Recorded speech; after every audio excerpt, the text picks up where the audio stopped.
question from Bloomberg. 彭博社，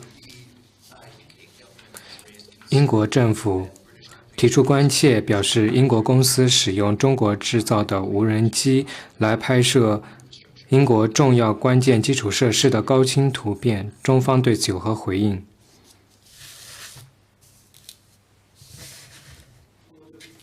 The Chinese government has never asked and will never ask any company to collect or store data against the laws.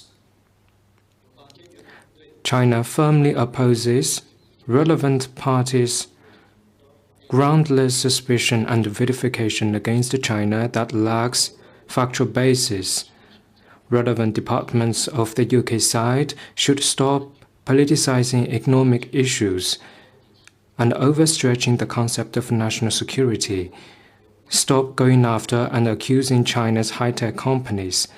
Instead, they should do more things that promote bilateral cooperation between the two sides. Next one, please.